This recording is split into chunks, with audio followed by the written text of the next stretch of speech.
All right, so I've talked about this before. I'm going to talk about it again. I'm going to talk about bad stretching.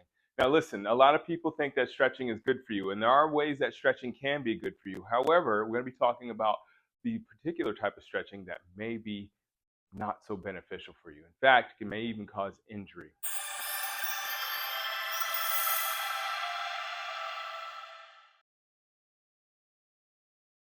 Today, we're going to be talking a little bit about what's called passive stretching. Now, you might be familiar with passive stretching. It's essentially what we associate with stretching. Okay. Now, stretching, the reason why most people do a stretch is because they want to improve their range of motion. They maybe want to relieve themselves of some pain in a specific area. So, yeah, most people recommend stretching. However, the stretching that you do, passive stretching, is not exactly doing what you think it's supposed to do. So before we get into that, we're going to talk a little biology so we can understand exactly what the body is doing when you are doing a passive stretch. Okay, so if you look at your body, look at any of your muscles, you'll see what's called muscle fibers. Okay, that's what composes your muscles. Now, within those muscle fibers, you'll look even closer. This would be probably with a microscope. And some people you can see the muscle fibers, but you can't see what's called a muscle spindle.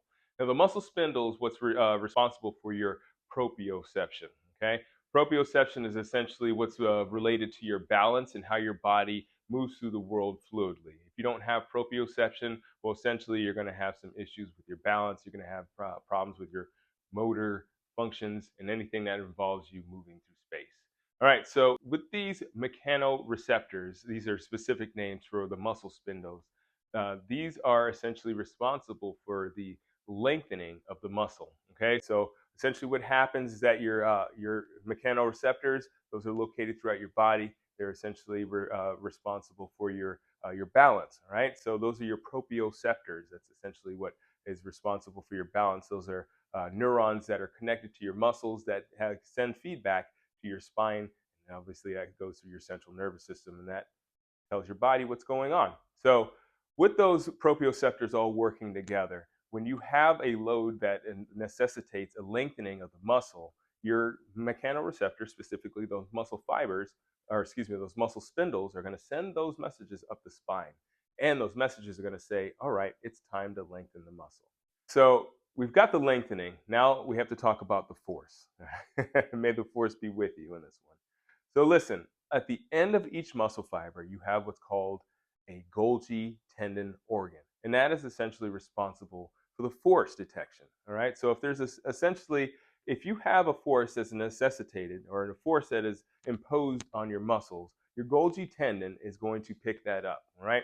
So when it comes to movement, you have the muscle spindle that's responsible for the lengthening. And when you get a specific force, you're going to have that Golgi tendon. That's essentially what happens when your muscles stop. Okay, that's what prevents you from hyperextending. So when you are essentially doing a passive stretch, what you're doing is that you're lengthening your muscles without having an appropriate or a reciprocating force. Okay, so you have the lengthening without that force, without that Golgi tendon response. So what's going to happen is that you're going to train your muscles to lengthen. However, without that Golgi tendon response to stop that lengthening, you won't have control over your muscles. Okay, so great that you may have longer muscles, so to speak. Great that you may have a longer range of motion or greater range of motion. However, what's important when we're talking about movement is controlling that movement. So when you're executing a passive stretch, what you're doing is that you're sending that signal to your mechanoreceptors, specifically your muscle spindles, and they send it up to your central nervous system. It tells your central nervous system that this is how long that we need to make this muscle. However, what you're not doing is you're not signaling the same signal to your Golgi tendon. What you need to do instead of executing that passive stretch and lengthening the muscle is that you need to have a reciprocating force. Okay? So, say for instance, you're sprinting. When we're looking at sprinting, when you're extending your leg back, that's actually the best way to lengthen and strengthen your hip flexor. Why? Because you have a reciprocating force of your hamstring.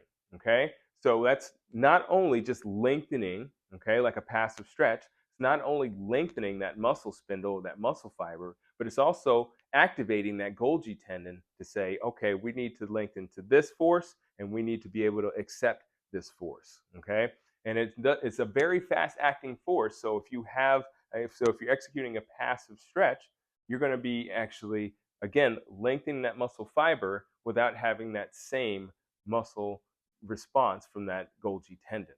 Okay, so that is why when we're performing any kind of stretches or when we're trying to improve our range of motion, we want to have a reciprocal force. Okay, it doesn't necessarily need to be weights. However, if you're sitting in poses or if you're sitting around and trying to reach down and stretch your muscles that way, that's not necessarily going to be improving your range of motion. All right, so if you have any questions about that, I want you to make sure that you're putting them down in the question and comment section. I would love for you to subscribe so you can be notified. But if you have any questions that you don't want to put down in the comment section, feel free to email me, general@generalfitnesscompany.com. All right, thanks again for watching. And as always, keep good company. That's awesome!